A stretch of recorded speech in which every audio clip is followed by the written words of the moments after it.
Actualité des églises, RCF. Voilà, chers amis, il ne reste plus que Église de la Nièvre, donc nous nous tournons vers François Montagnon. François, bonjour. Bonjour. Alors nous voilà au mois de janvier 2020. Une nouvelle année. Une nouvelle année. Et donc un nouveau numéro pour ouvrir cette nouvelle année. Et donc on souhaite tous nos bons vœux aux auditeurs. Plein de vœux, oui, tout à fait. Des vœux de fraternité, de paix à tous. Et que notre diocèse, dont ce journal se fait l'écho, vraiment nous apporte tout au long de l'année de bonnes nouvelles. Voilà. Et il y en a. Et il y en a. La première. Alors, il y a l'éditorial du Père Évêque intitulé « Trêve ou grève ». Un jeu de mots, mais qui est important. C'est un très, très bel éditorial. Et je note par exemple cette expression « Noël n'est pas une trêve dans notre vie ». Ce n'est pas une parenthèse pour faire oublier les problèmes ou nous faire entrer dans un état d'apesanteur. Ce n'est pas un monde magique, voilà, et ainsi de suite. Ça dit le ton que si on parle de trêve de Noël, c'est plutôt lié au Père Noël, aux festivités, etc.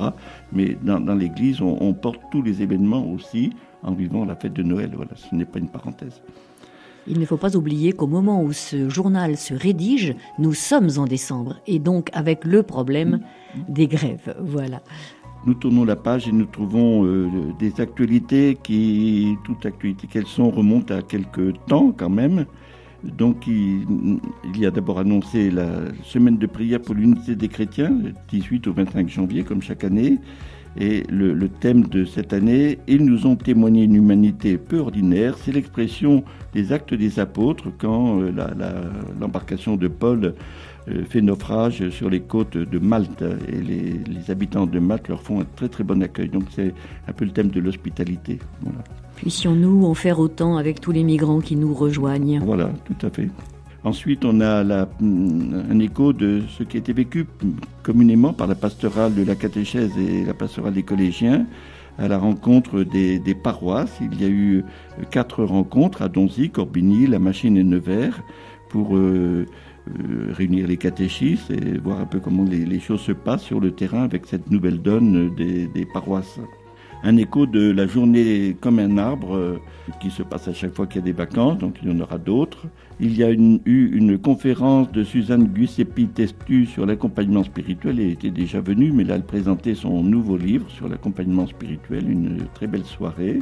Ensuite, il y a l'espace Bernadette intitulé « Petite méditation d'hier pour aujourd'hui ». Voilà, Sainte-Hildegarde. Voilà, Sainte-Hildegarde Bingen, religieuse du XIIe siècle. Et donc il y avait un petit spectacle qui était très très beau, paraît-il. Ce n'était pas personnellement, mais j'ai eu de bons échos. Ensuite, dans les brèves, il y a beaucoup de brèves parce que les actualités sont tellement riches qu'on souhaite les faire apparaître, mais pour en faire apparaître beaucoup, il faut un peu condenser. Alors, il y a eu la journée de la pastorale de la santé. Comment accompagnons-nous les personnes en fin de vie ? Donc il y a eu des témoignages, ensuite des échanges pour que chacun puisse dire un peu comment il vit ça avec les difficultés que ça représente d'accompagner ces personnes-là. Il y a eu la 2e rencontre du Cénacle diocésain, et un petit écho aussi d'une prestation de serment des scouts d'Europe. À la cathédrale, il y a eu une exposition « L'Église et la prison », animée présenté aussi par l'équipe d'aumônerie de la maison d'arrêt de Nevers. Voilà. Le parcours Nicodème, ça continue son parcours. Voilà, il y a des rencontres régulières. Ensuite, des articles plus consistants sur le conseil presbytéral, retour sur l'Assemblée des évêques à Lourdes. Notre évêque nous a parlé d'écologie, la lutte contre la pédocriminalité, qui fera l'objet d'ailleurs d'un colloque, un projet qui se mûrit pour les 17 et 18 avril. C'est une date à retenir, elle figure dans le calendrier, mais il faut le dire tout de suite. Les diacres de la province de Dijon se sont réunis sur Dieu et l'homme, animés par notre évêque. Il y a eu la journée de récollection des prêtres, diacres et laïcs en mission ecclésiale, récollection d'entrée en avant, animée là aussi par le Père Évêque, dans l'amour infini de la divine Eucharistie. Avec Pauline Jaricot. Avec effectivement comme figure de vie chrétienne, de témoignage, Pauline Jaricot. Il y a eu une célébration Carmel des 400 ans du monastère. C'était en fait une clôture du jubilé parce qu'il y a eu d'autres rencontres dans l'année. 400 ans que ces sœurs sont venues à Nevers. Dans la rubrique rencontre, c'est François Pierrat qui est présenté. Il est nouveau responsable du Secours catholique pour la Nièvre. Donc on fait connaissance avec lui et avec sa mission. Il y a eu une rencontre de formation des personnes formant les équipes d'accompagnement des funérailles, savoir aider davantage ceux qui sont dans la peine. Donc il y a eu une réflexion là-dessus. Et l'après-midi, ils sont allés à la découverte du crématorium. Ça, c'est intéressant. Et voilà, c'est une très très belle présentation du crématorium.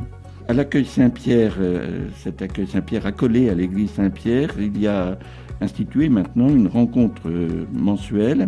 Un homme d'église répond à vos questions. Donc la première, ça avait été le Père Évêque, et là, le 23 novembre, c'était Michel-Éric Jacquier. Puis d'autres petites brèves, encore plus brèves que les brèves.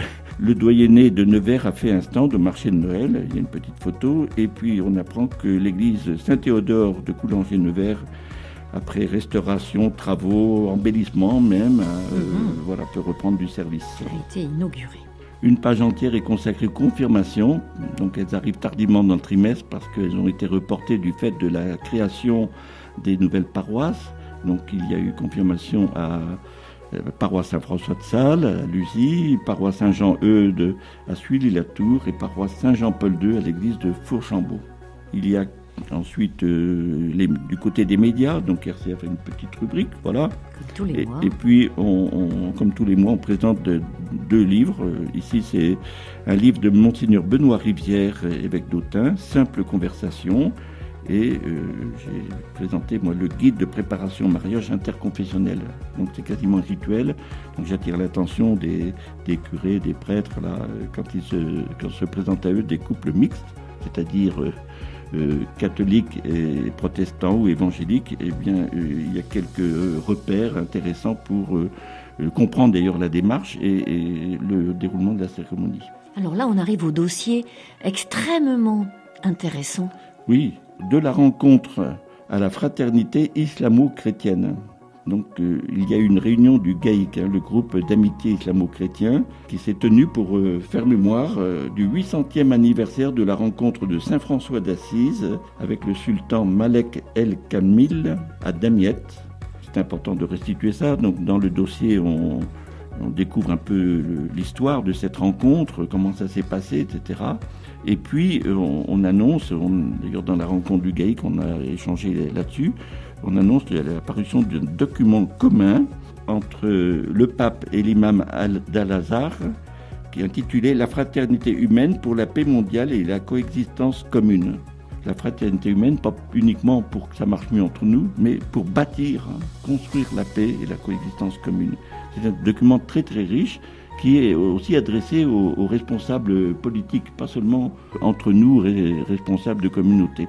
Le calendrier, je souligne 3 dates. La journée des responsables des mouvements, des services, des prêtres et diacres et laïcs, une journée commune à la maison du diocèse le 14 janvier. C'est pour se mettre autour de la problématique de la mission ensemble. Comment, entre services, mouvements, paroisses, on coordonne nos efforts pour faire avancer la mission. Le dimanche 19, il y a une rencontre judéo-chrétienne autour de la Genèse, donc c'est un regard croisé juif-catholique. Et puis en fin de mois de janvier, le 26 janvier, retraite à la carte selon les exercices spirituels de Saint Ignace, intitulé maintenant « Inclinez votre cœur vers le Seigneur ». Dans À noter, elle reparle du colloque avec sœur Véronique Margron les 17 et 18 avril. Le titre actuel, il est provisoire, l'exercice du pouvoir dans l'Église. Les dernières pages, découvrir, eh bien, vous découvrirez la personnalité de Camille Bornet, héroïque curé de Glu-en-Glen. Et la dernière rubrique, écoute, c'est le texte du pape instituant le 3e dimanche du temps ordinaire comme dimanche de la parole de Dieu. Enfin, on tourne la dernière page, on arrive à la page 4 de couverture, une belle prière de sœur Odette Prévost, assassinée en Algérie le 10 novembre 1995. Je crois que c'est une prière bien connue, mais on a tenu à la remettre à nouveau. Et à dire de qui elle est. Donc merci beaucoup François, et du coup une belle entrée pour 2020, oui. un journal qui est riche.